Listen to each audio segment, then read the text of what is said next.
Très chers téléspectateurs de Cathol TV Gabon, bonsoir. Soyez les bienvenus pour ce flash d'information du mercredi 9 novembre 2022. Dans la catéchèse de ce mercredi 9 novembre 2022, lors de l'audience générale, place Saint-Pierre, l'évêque de Rome est revenu sur son 39e voyage apostolique à Bahreïn.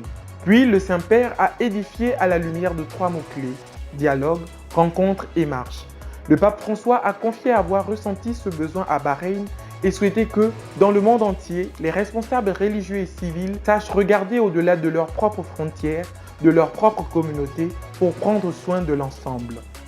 Dans l'après-midi du mardi 8 novembre, le cardinal secrétaire d'État, Pietro Parolin, s'est exprimé à la tribune de la Conférence des Nations Unies sur la lutte contre les changements climatiques qui se tient à Sharm el-Sheikh, en Égypte, du 6 au 18 novembre 2022.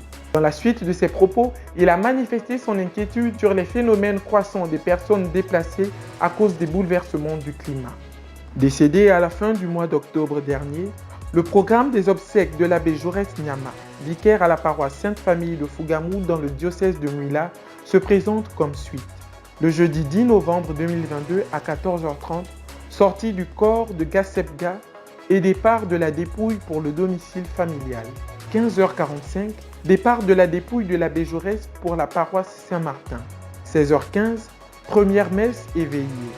Le vendredi 11 novembre 2022 à 10h, messe d'enterrement suivie de l'inhumation au cimetière des prêtres de Val-Marie. Confions au Seigneur l'âme de l'abbé Jaurès Nyama.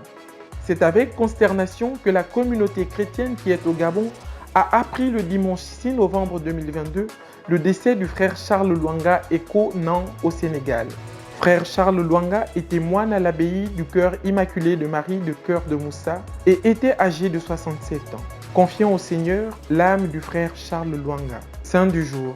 La basilique Saint-Jean de Latran est l'église cathédrale de l'évêque de Rome, première en date et en dignité de toutes les églises de l'Occident.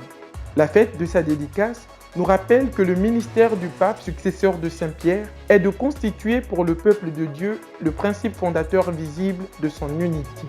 Elle est la mère et chef de toutes les églises de la ville et du monde. Bonne fête à tous. Très chers téléspectateurs de Cathol TV Gabon, c'est ainsi que se referme le flash d'information de ce mercredi 9 novembre 2022. Nous vous remercions de l'avoir regardé. En route pour les 200 ans de notre église, gardons la foi, l'espérance et la charité.